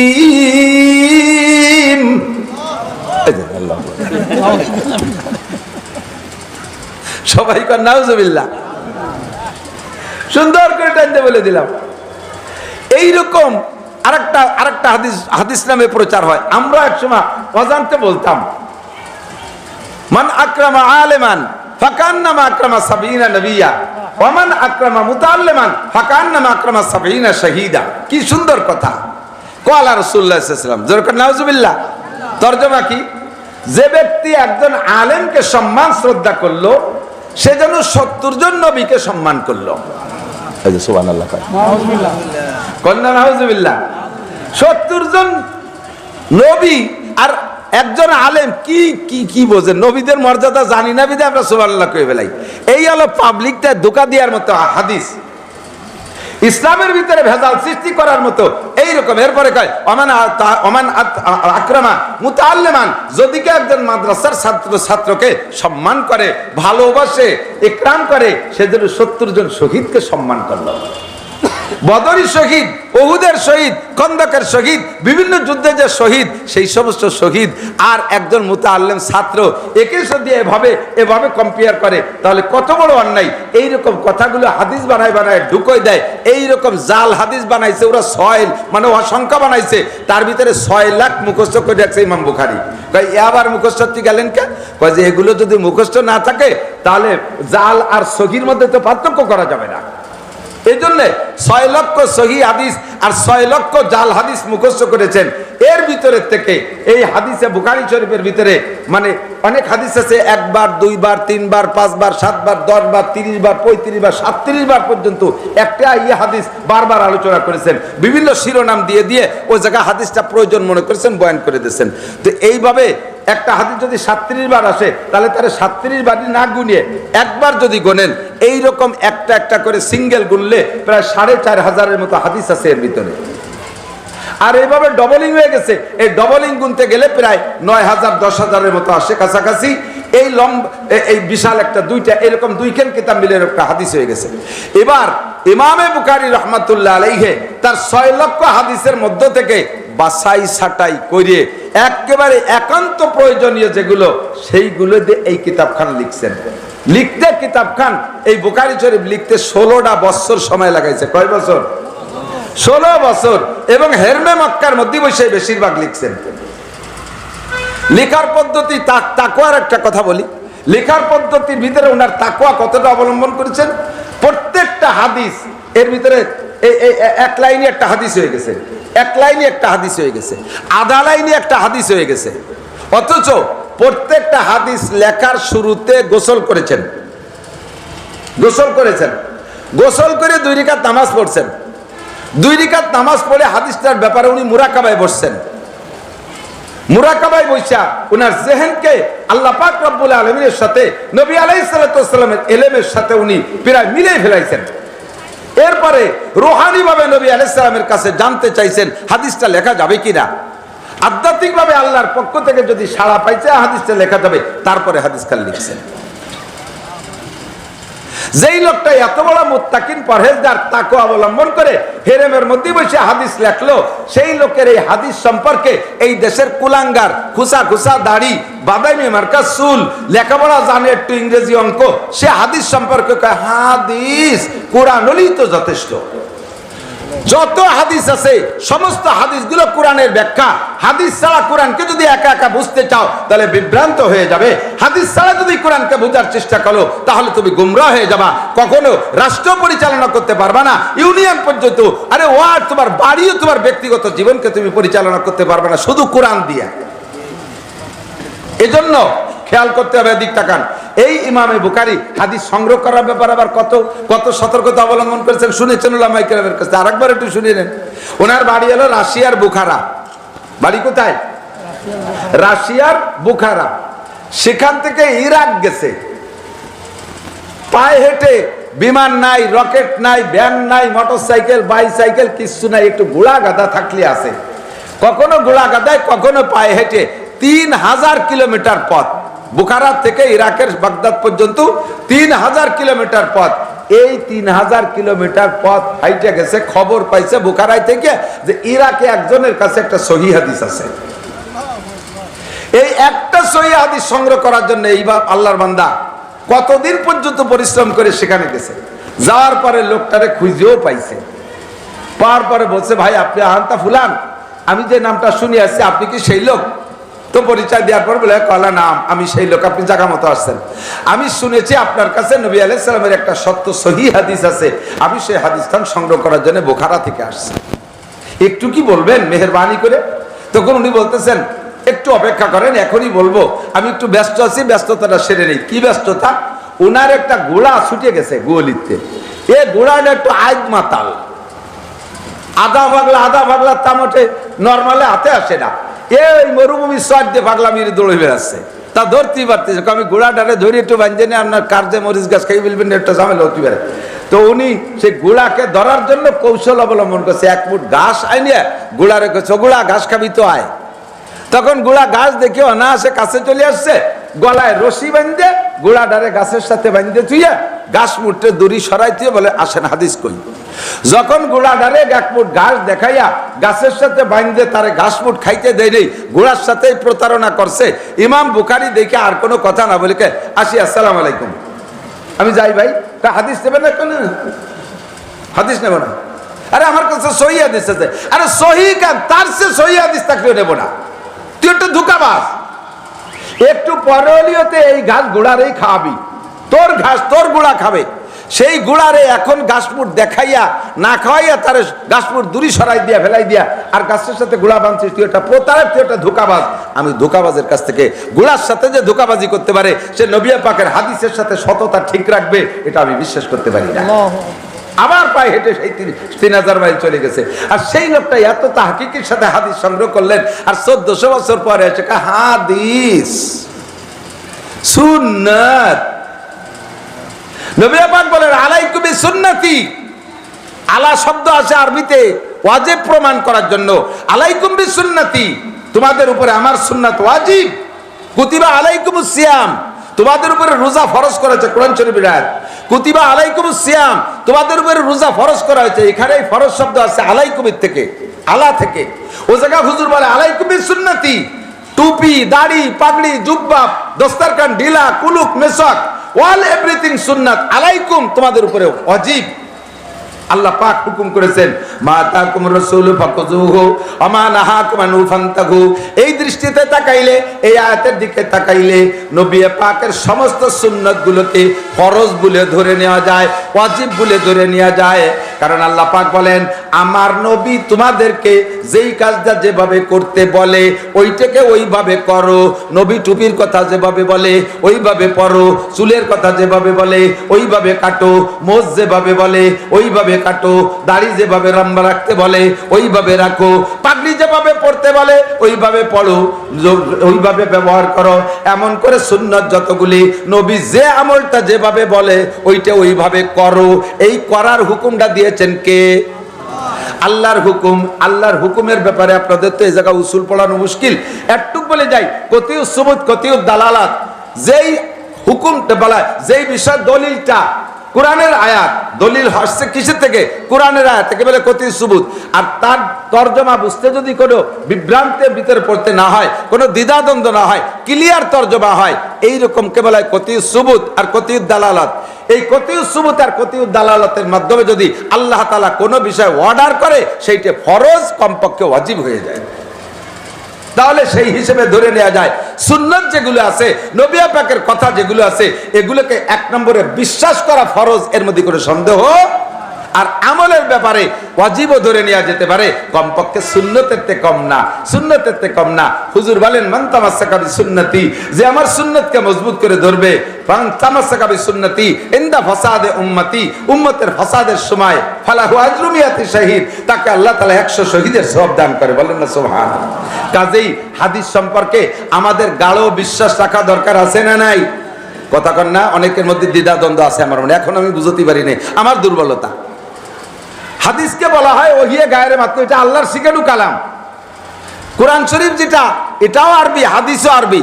তো কোরআন শরীফ যেটা নাজিল করেছে আল্লাহই বলেছে সেটা কোরআন শরীফ, আর যেটা কোরআনের বাহিরে আল্লাহর শিখানো কথা নবীর জবানে বলছে, নবীর ভাষায়, সেটার নাম হাদিস। তবে দুইটাই আল্লাহর শিখানো কথা। কোরআনকে বিশ্বাস করা ফরজ, হাদিসকে বিশ্বাস করা ফরজ। কোরআনের সব হুকুমের পর আমল করা ফরজ, হাদিসের হুকুম যেটা নবী যেটা যেভাবে বলছেন, ওয়াজিবটাকে ওয়াজিব, সুন্নাতটাকে সুন্নাত, নফলটাকে নফল, সেভাবে আমল করা, এই ক্লাসিফিকেশন ভাবে সেভাবে আমল করতে হবে। বাকি আমার বিশ্বাস করা ফরজ। এদিক খেয়াল করেন, এদিক খেয়াল করেন। ইমানের দুইটা পার্ট, অর্ধেক লা ইলাহা ইল্লাল্লাহ বলেন, আর অর্ধেক মুহাম্মাদুর রাসূল। এটা বলবেন না নাকি জানেন না? আপনাদের এই জায়গায় অনেকদিন আগে একবার মাহফিল এসেছি, এই জায়গায় আশেপাশে কোন জায়গা যেন, না না না ওটা না, ওটা এই ব্যাসপুরীর এখানে এক মসজিদে আইছি। তো এই জায়গা নড়ালির এক তবলিগ জামাত আইছে। ওই তবলিগ জামাতের আমির সাহেব রাতের আমল টামল শেষ করে এরপরে গেছে আমার ওই মাহফিলি। তো যাই আমার বলতেছে হুজুর সারা বাংলাদেশে ওয়াজের মধ্যে তবলিগের কথা আপনিই বেশি বলেন, তশকিলও করেন, তা আপনার এই নিকটতম এলাকায় এই জায়গায় যে তবলিগ করেন না, তবলিগের তো সমস্যা কি হয়েছে? কয় যে ওই মসজিদে আইছে 3 দিন পর্যন্ত কয় বুড়োরে সে কলেমাই শুদ্ধ রে বলা মিশিয়ে দিয়ে পারলাম না, কলেমাই পারে না, অথচ নামাজ পড়তেছে জীবন ভরে। তা যে কলেমাই পারে না তাহলে আলহামদুলিল্লাহ কি ভাড়া ভারে, আত্মায়াতের দোয়া কুনুত কি ভাড়া ভারে? সে কলেমাটাই পারে না। বললেন যে কলেমা পড়ে কি? কয় যে লা ইলাহা মুহাম্মাদুর রাসূলুল্লাহ, লা ইলাহা মুহাম্মাদুর রাসূলুল্লাহ। 3 দিন মস্ক করার পরে আজকে ঈশার পরে সবক নিছি যে চাচারা আজকে শুনেন আমরা তো ভোরে চলে যাব, কমপক্ষে কলেমাটা পড়ায় মুসলমান বানাইতে দেই। আজও রাত্রি কয় লা ইলাহা মুহাম্মাদুর রাসূলুল্লাহ। তা আমি বললাম যে চাচা এই বুড়ো হয়ে গেলেন, মরার সময় হয়ে গেল, কলেমাটা শুদ্ধ করে পড়ে যদি মরতে পারেন তাহলে জান্নাতি, তাও বললেন না। কয় আমি অশুদ্ধ কি এসেছি? কয় যে কলেমা তো হয় না, কয় সব জায়গার কলেমা একরকম নাকি? এই যে কয় সব জায়গার কলেমা একরকম, তোমাকে নলালির কলেমা ইল্লাল্লাহ আছে, ইপার নাই। লা ইলাহা মুহাম্মাদুর রাসূলুল্লাহ, জোরে কন্না নাউজুবিল্লাহ, লা হাওলা ওয়ালা কুওয়াতা ইল্লা বিল্লাহ। কলেমার 2টা অংশ, কয়টা? লা ইলাহা ইল্লাল্লাহ আর এক অংশ মুহাম্মাদুর রাসূলুল্লাহ, ঠিক আছে তো? লা ইলাহা ইল্লাল্লাহ মুহাম্মাদুর রাসূলুল্লাহ। যদি কেউ লা ইলাহা ইল্লাল্লাহকে বিশ্বাস করে, মুহাম্মাদুর রাসূলুল্লাহকে বিশ্বাস না করে, বিনা হিসাবে জাহান্নামী। আল্লাহকে বিশ্বাস করে, আল্লাহ ছাড়া কোনো মাবুদ নাই এই বলে চিল্লায়, কিন্তু নবীকে রাসূল হিসেবে মানে না, এই লোকটা কাফের। যার কারণে ইহুদ আর নাসারারা তারা আগের নবীদেরকে মানতো, আমার নবীকে নবী মানে না। ইহুদ নাসারারা কিন্তু আল্লাহকে মানে, আল্লাহকে মানে, আল্লাহকে মানে, কিন্তু আমার নবী মানে না, এই জন্য তারা কাফের, জাহান্নামী। আবার কোন ব্যক্তি যদি আশেকে রসুল হয়, কলেমা লা ইলাহা ইল্লাল্লাহর ভক্ত না, শুধু মুহাম্মাদুর রাসূলুল্লাহ, মুহাম্মাদুর রাসূলুল্লাহ, মক্কায় যাবে না মদিনার গজল গায়, মক্কায় যাবে না মদিনার গজল গায়, খালি মদিনার পাগল, মক্কার পাগল না, তুমিও পাক্কা মুসলমান না, তুমিও অর্ধেক নষ্ট করে ফেলাইছো। উদাহরণস্বরূপ বোঝেন, আপনি আমের বিচি লাগাবেন, আমের বীজ লাগাইয়ে সারা বানায় না, বিচি লাগাবেন।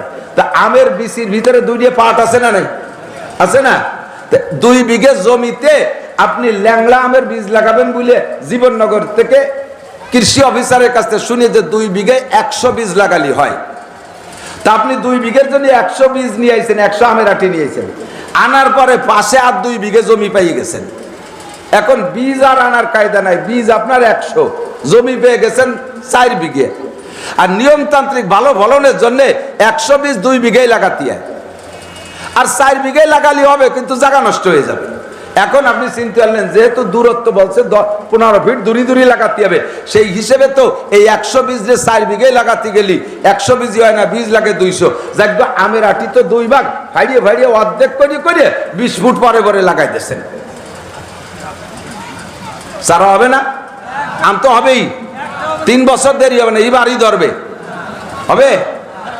এই আম গাছের থেকে চারা বেরোনোর জন্য আমের 2টা পাটের গোড়ায় দেখবেন মুখ আছে, ওখানে ছোট্ট একটা শ্বাস আছে, আস্ত বীজ যদি লাগান তাহলে কিছুদিন পরে সেই শ্বাসটা বের হয়। সেম কোয়ালিটি লা ইলাহা ইল্লাল্লাহ মুহাম্মাদুর রাসূলুল্লাহ, 2টা অংশ মিলে একটা ঈমানের বীজ। কালিমাতুন তাইয়্যিবাতুন কাশাজারাতিন তাইয়্যিবাতিন আসলুহা যাবিতু ওয়া ফারুহা বিসসামা। কলেমা তাইয়্যিবা ভালো জাতের একটা গাছের মতো, ভালো জাতের একটা গাছ যেমন মাটিতে থাকে, তার ডালপালা আকাশে উঠে যায়, ফলে ফুলে ভরে যায়, ঈমানের সারা ভালো জাতের একটা গাছের মতো, ওর শিকড় থাকবে তোমার সিনার ভিতরে, ওয়া ফারুহা বিসসামা, তার শাখা প্রশাখা উঠে যাবে আরশে আজিমে। এবার যদি তুমি অর্ধেক ভাগ করে ফেলো, আমি শুধু লা ইলাহা ইল্লাল্লাহ মানি, মুহাম্মাদুর রাসূলুল্লাহ মানি না, আল্লাহ প্রেরিত কোরআন মানি, আমি হাদিস মানি না, তাহলে তুমি ঈমানের বিচিরে ভাঙ্গে 2 ভাগ করে ফেলাইছো। তোমার ভিতরে কোনোদিনও ঈমানের চারা গজাবে, কথা বলে না, গজাবে হতেই পারে না। আমার বিশ্বাস থাকতে হবে আল্লাহকে আমি যেমন আল্লাহ হিসেবে মানি, নবী হিসেবে মুহাম্মাদুর রাসূলুল্লাহ, আল্লাহর কালাম যেমন আমি বিশ্বাস করি, নবী পাকের কালামও আমি বিশ্বাস করি, হাদিসে নববী সহিহ যেগুলো, আর জাল যেগুলো আমাদের মুহাদ্দিসিনে কিরাম বাছাই করে বের করে দিয়েছে। ঠিক আছে না? বিশ্বাস আছে তো? এই জন্য শুরুতেই সম্পূর্ণ কথাকে বিশ্বাসে আনার জন্য আপনার ইমানটাকে তৈরি করতে হবে। এজন্য সেকেন্ড প্লেসে আসতেছে কিতাবুল ইমান, আর শুরুতে দেশে আগে তোমার নিয়তটা সহি করো। ও মহিলা, তুমি কি বুখারী শরীফের ক্লাস করিয়া মৌলানা হলি বিয়ে হয় তাড়াতাড়ি এই নিয়তে কি হাদিস পড়তেছ নাকি? নিয়ত ঠিক করে দিচ্ছি মহিলাকে, যেহেতু মহিলাকে ক্লাস সবাই তো নিয়ত ঠিক করে দিতে হবে না। তুমি মৌলানা হলে বিয়ে হয় তাড়াতাড়ি, সেই জন্য মাদ্রাসায় বুঝিয়ে মৌলানা আসছো। তাহলে তোমার বিয়ে হবে, তোমার থেকে প্রোটেকশন হবে, ছেলে মেয়ে হবে, যাকে যাকে তা ঠিক আছে, কিন্তু এর থেকে যে ফায়দা হাসিল করার দরকার ছিল, এর থেকে যে বেনিফিট পাওয়ার দরকার ছিল পুরস্কৃত হতে, ওইটি হতে পারবে না। তোমার নিয়ত থাকবে আমি হাদিসে নববী শিখবো, পড়বো, আমার থেকে যে নসল পয়দা হবে, আমার বাচ্চাদেরকে আমি পড়াবো, আমি একটা পরিবারের আলেমা হব, ওই বাড়ির ভিতরে বেনামাজি যারা আছে, হাদিস কোরআন যারা জানে না, তাদেরকে আমি শিক্ষা দেব। আমার মহল্লায় যে সকল মেয়েরা মূর্খ থাকবে তাদেরকে ডেকে ডেকে আমি হাদিস পড়াবো, দিন শিখাবো। দাওয়াতুন নবী, দাওয়াত ইলাল্লাহ, দাওয়াতে দিন ইলাল্লাহ, আল্লাহর দিনের দিকে মানুষকে দাওয়াতের জন্য আমার এলেম লাগবে, সেই এলেম শিখার জন্য হাদিস পড়ছি। বাকি এই এলেমটা এমনই জিনিস যে আল্লাহর রহমতে, উদাহরণস্বরূপ বলা যায় যে আপনার বাড়ি মসজিদের থেকে উত্তর দিক, আপনি মসজিদের থেকে উত্তর দিক বাড়ি বানাইছেন, দোতলা বাড়ি, এদিকে আপনি জানলা না রাখলেও চলে, পূর্ব দিকে জানলা রাখলে, দক্ষিণ দিকে একটা জানালা কাটছেন, কি জন্য? এই জানালা দিয়ে আমি আজানের আওয়াজ শুনবো। কি শুনবেন? আজানের আওয়াজ শুনে আমি সময় মতো মসজিদে যাব। তো এই আজানের আওয়াজ শোনার জন্য যে জানলাটা খোলা রাখলেন, ও জানলা দিয়ে তো খালি আজানই যায়, বাতাস তো যায় না। কথা কয় না, বাতাস যায়। এই বাতাসের উদ্দেশ্যে জানলা কাটেন নাই, বাতাস জীবন ভরেই খাবেন, কিন্তু নিয়ত রয়েছে আপনার আজান শোনা। তো আজান শোনার ওসিলায় উদ্দেশ্যে জালনা কেটেছেন, তাদের সারা জীবন বাতাস খাবেন। এই জালনাটা বানাইতে যে পয়সা খরচ হয়েছে, এটা আজানের নামেই অক্ষ হয়ে গেছে। আপনি মরার পরেও কিয়ামত পর্যন্ত ওই জালনা দিয়ে আজানের শব্দ যাবে, আর তার নেকি আপনি পাইতে থাকবেন। আমি বুখারী শরীফ পড়ছি, আমি মাওলানা হয়েছি, আমি ওয়াজ করি, আমার ওয়াজের ভিতরে আমার যদি এমন টার্গেট থাকে, নিয়তটাকে ঠিক করার জন্য বলছে, আমি বলতেছি অন্য কোনো বক্তাকে, আমি ওয়াজের পরে আমি কান খাড়া রাখি, দেখি আজকে ওয়াজের প্রতিক্রিয়া কি আসে। যদি কান খাড়া রাখি, প্রশংসা না বদনাম আসে।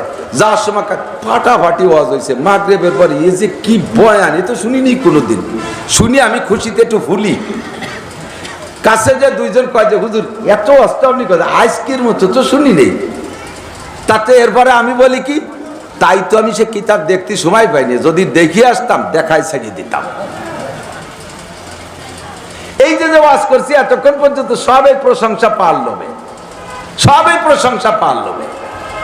আর যদি শুনি যে কি কয়ে গেল, কি এলো, তাড়াতাড়ি কোনায় দিয়ে কয়ে তাড়াতাড়ি গাড়ি কো শহরে হেনতে শহর ভালো শোনা যাচ্ছে না। একজনকে কয় যে তোরে তো আজকে বাড়ি ভালো দেখা যাচ্ছে, তাই 3 দিন নাই নিয়ে, তোর চেহারা তো ভালো দেখা যাচ্ছে, তাই 3 দিন নাই নিয়ে। বক্তারে প্রশংসা করলে কয় তাই গলাটা ভাঙ্গা, আর গলা যদি ভালো থাকতো তাহলে ফাটাফাটি গজল মেরে দিতাম, মহিলারা 2 তলা 3 তলাতে নামি চলে আসতো। এই সম্পূর্ণ ফালতু ফাজলামি ছাড়া আর কিছু না। তোমার বয়ানের দ্বারা ইহুদা বিহা ওয়া হুয়া লা ইয়াহতাদি, তোমার বয়ানের দ্বারা মানুষের হিদায়াত পাবে, তুমি হিদায়াত পাবা না, তুমি কিচ্ছুই বেনিফিট পাবা না। আগে নিয়তটাকে সহি করেন। নামাজ পড়ি কার জন্য? একটু কন না। রমজানের রোজা রাখছি কার জন্য? হজ করব কার জন্য? যাকাত দেব কার জন্য? টুপি দাড়ি পাগড়ি ফরজ ওয়াজিব সুন্নাত কার জন্য? কোরআন হাদিস পড়বো কার জন্য?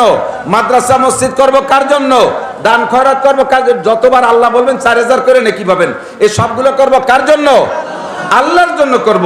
আমি আল্লাহর জন্য করব, আল্লাহ সব আমার জন্য করে দেবেন, ঠিক কি না? এজন্য বলা ইন্নামাল আমালু বিন্নিয়াত। নবী আলাইহিস সালাতু ওয়াসালাম মক্কা থেকে মদিনায় হিজরতে গেছেন, হিজরত করে গেছেন। ওই সময় সাহাবায়ে কিরাম যারা আশিকে রাসূল, আশিকে ইলাহি, নবী পাকের কেউ আগেই চলে গেছে, পূর্বাভাস পেয়ে আগেই হিজরত করে চলে গেছেন। আবার হযরত ওমরও আগে চলে গেছে, হযরত ওমরও আগে হিজরত করে চলে গেছে, হযরত উসমানও আগে চলে গেছে। আলী আর আবু বকর রয়ে গেছিলেন। আলী গেছেন হুজুরের আরো কয়েকদিন পরে, একদিন পরে, আর হযরত আবু বকর তো সাথেই গেছেন। এই সময় বহুত সাহাবা হিজরত করে চলে গেছে, সব গেছে আল্লাহর মহব্বতে, নবী পাকের মহব্বতে, ঠিক না? ইতিমধ্যে একজন হিজরত করে গেছে, সে গেছে মক্কায় থাকতি এক মুসলমান মহিলা, সেও হিজরত করে মদিনায় চলে গেছে। এ মহিলা আশিকে ইলাহি, আশিকে রাসূল, কিন্তু ওই মহিলার প্রেমে পড়ছে এক যুবক, এক পুরুষ। সেই পুরুষ আশিকে ইলাহি না, আশিকে রাসূল না, এলাকায় ছিল, তালে তালে ছিল। কিন্তু নবী যখন হিজরত করে মহিলাও চলে গেছে, তখন এই লোকটা হিজরত করে গেছে মহিলা ওই মদিনায়, ওই মহিলার প্রেমে পড়িয়া। তখন এই কথাটা আসছে যে তুমি হিজরত করছো কেন? কয় যে হুজুর আমি এর ভালোবাসতাম, মদিনায় থাকতি, তো চলে আইসে, বসে থাকতে তো একটু দেয়া সাক্ষী তত এখন আসে না, কি আর বা থাকতে পারি এসে চলে আইসি। তাহলে এই লোকটাও হিজরত করছে আর আবু বকরও হিজরত করছে। দুই হিজরত কি এক দরে বিক্রি হবে? কথা কয় না কেন? আবু বকর, ওমর, উসমান, আলী সাহাবায়ে কিরাম হিজরত করছে আশেকে ইলাহি, আশেকে রাসূল, আর উনি হিজরত করছে আশেকে মহিলা হইয়া। তাহলে একই হিজরত হয়ে গেছে, উদ্দেশ্য ভিন্ন, উদ্দেশ্য ভিন্ন। এই কথাটাই হাদিসের মধ্যে আছে, ফামান কানাত হিজরতু ইলা দুনিয়া ইলাল্লাহ ইলাল্লাহি ওয়া রাসূলি, যার হিজরত হবে আল্লাহ আল্লাহ রাসূলের জন্য, তাহলে তার হিজরত আল্লাহ আল্লাহ রাসূলই হিজরতের প্রতিদান দিতে বাধ্য। ওমান কানাত হিজরতু ইলা ইমরাতিন, যদি কোনো মানুষের হিজরত হয় কোনো মহিলাদের উদ্দেশ্যে, তাহলে মহিলারে পাবে, কিন্তু হিজরতের সব সে পাবে না। প্রত্যেকটা কাজ হবে আমার ইবাদত হবে কার জন্য? আল্লাহ পাক বলে ওয়ালা ইউশরিক বি ইবাদাতি রাব্বিহি আহাদা, কোন ইবাদত আল্লাহ ইবাদত করার ক্ষেত্রে আল্লাহর সাথে শরীক করবে না। আমার মা বোনরা, মেয়েরা যারা পড়েছো, বসছো ক্লাসে, তোমরা বড় খুশি থাকবা, শুকর আদায় করবা, নেক নিয়ত রাখবা। আল্লাহ যেন আমাকে বুখারী শরীফের ক্লাসে আসার যেহেতু তৌফিক দিয়েছে, শেষ পর্যন্ত পড়ারও জন্য আল্লাহ তৌফিক দান করে, এবং আমি পরবর্তী জিন্দেগিতে আমার শ্বশুরালয় যেখানেই হবে সেখানে গিয়ে আমি হাদিসে নববীর কি বলবো তালিম দেব, মানুষকে কিছু হাদিস শিক্ষা দেব, সহি কথাগুলো মা বোনরা শিক্ষা দিবেন। কিছু কিছু মাসালা আছে যে মাসালাগুলো আমরা ফিল্ডে বলতে পারি না, মেয়েলি কিছু গোপন মাসালা আছে না, আছে, যারা বিবাহিত পুরুষ তাদের নিয়ে বলা যায়, কিন্তু কিছু অবিবাহিত যুবক আছে, ছোট পোলাপান আছে, যাদের সামনে এই শরমের মাসালাগুলো বলা যায় না।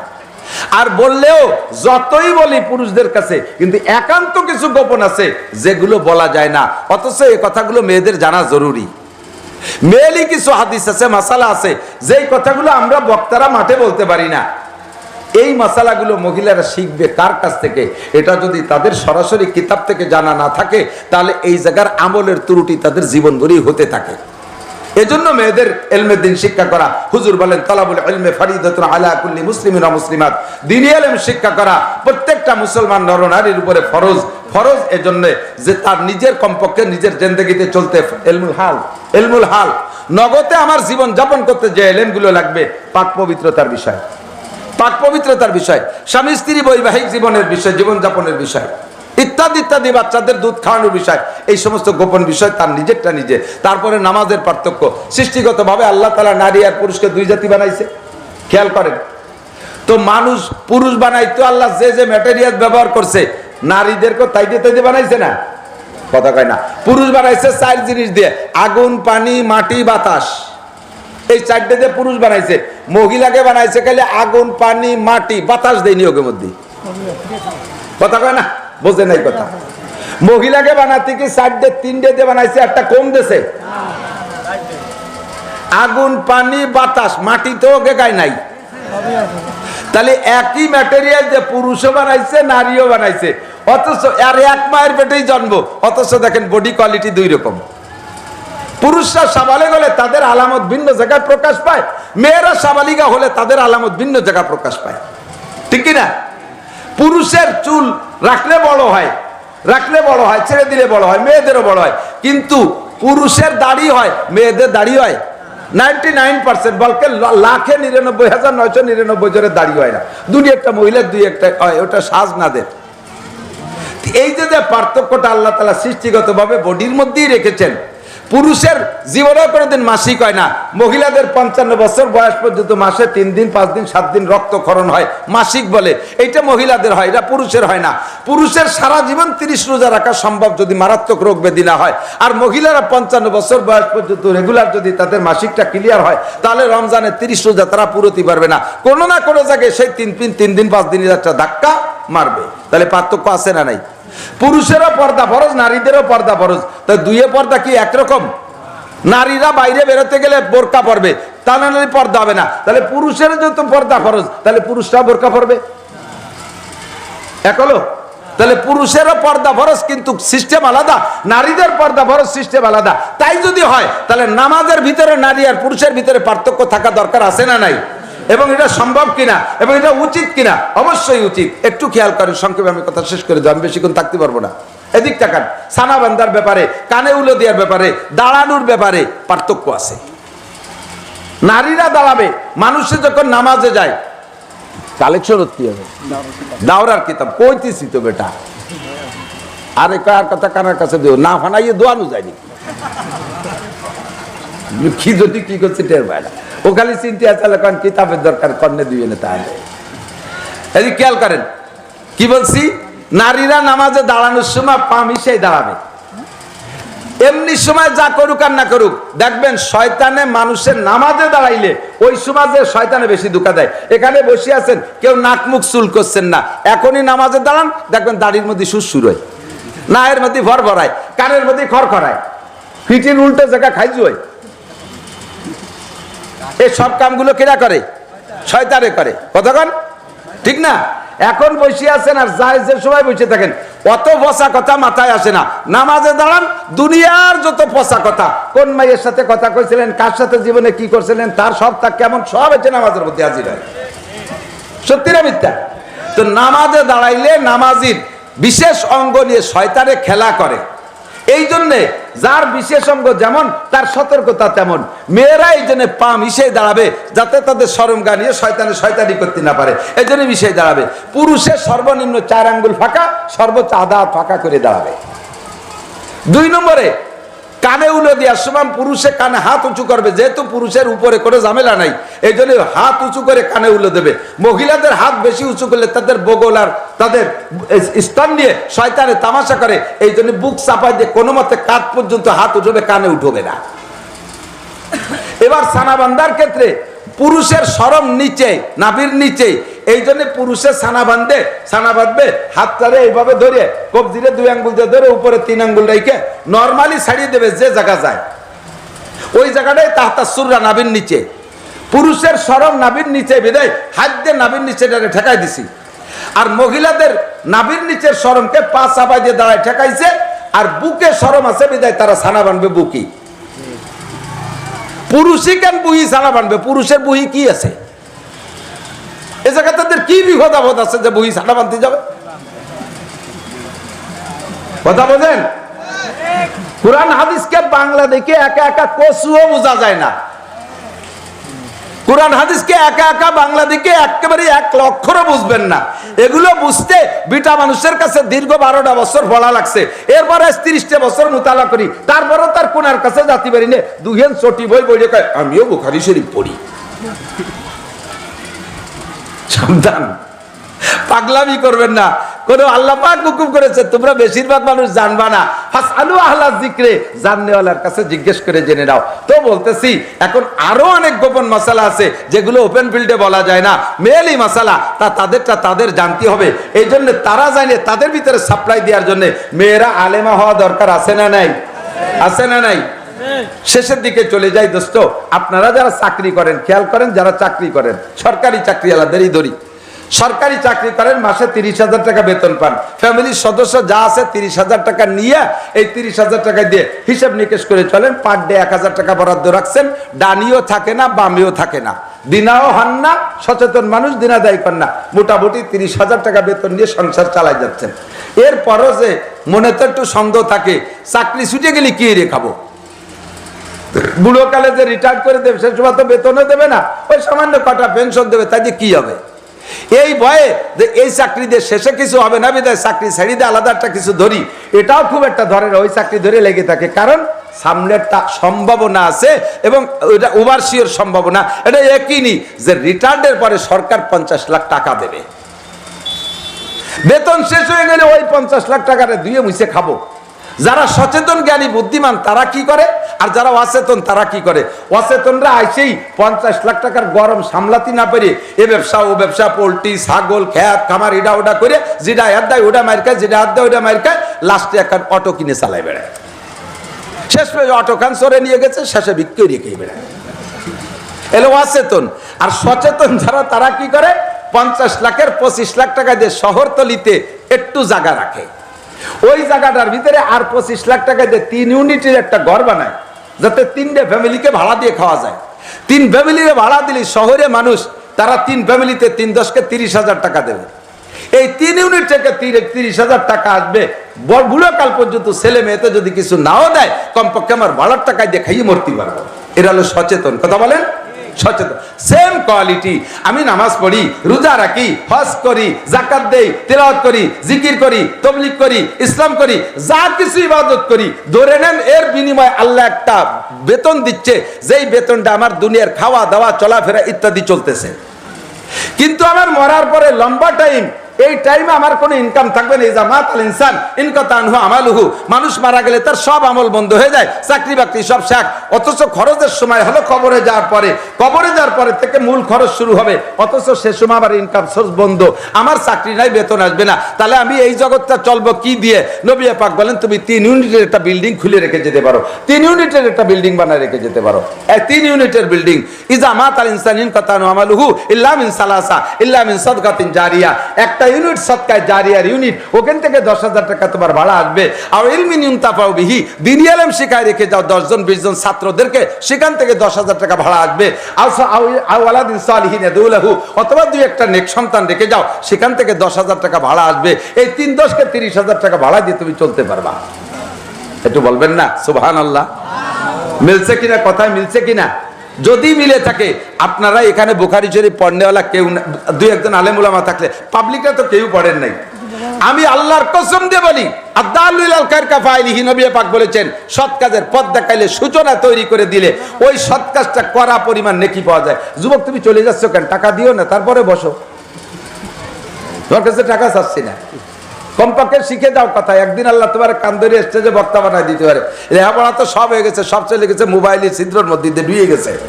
কাজেই এখন কিছু যদি তোমরা স্টেজে ধুয়ে মুছে খাতি চাও, ছাত্ররা বড়দের কথা শুনবা, আলেমদের কথা শুনবা, শুনিয়ে টুনিয়ে আইসা আল্লাহর রহমতে স্টেজে বসলে একদিন 2 কথা বলতে পারবা। আল্লাহ এদিক খেয়াল করেন। তাহলে আমি যে কথা বলছি, সৎ কাজের সূচনা তৈরি করলে, পথ দেখাইলে, ওই সৎ কাজটা যতদিন পর্যন্ত দুনিয়ায় থাকবে, অতদিন যত নেকি হবে, আপনি কবরে শুয়ে শুয়ে নেকি পাবেন। কিয়ামতের ময়দানে আপনাকে আল্লাহ জান্নাতে দেওয়ার সময় বলবে যে তুমি 5,000 খতম বুখারী খতমের নেকি নিয়ে ভেস্তে যাও। আল্লাহ, বুখারী তো একদিন শুনছিলাম আমাকে সস্তালির ওই জায়গা, কিন্তু তো তুমি সহি দেইনি, তা বুখারী খতমের নেকি পাবো কে রে? তুমি একখান বুখারী শরীফ ওই মাদ্রাসায় কিনে দিছিলে, ওই মাদ্রাসায় বহুদিন কালে বুখারী শরীফ, আরে জেনারেল পড়ালেখার সিলেবাস পরিবর্তন হয়, লেখাপড়ার পাঠ্যপুস্তক পরিবর্তন হয়, এইখানের বয়স প্রায় 1200 বছর, এ পরিবর্তন হচ্ছে না। এ চলবে কিয়ামত পর্যন্ত, এই কিতাব একই জায়গায় থেকে চলবে।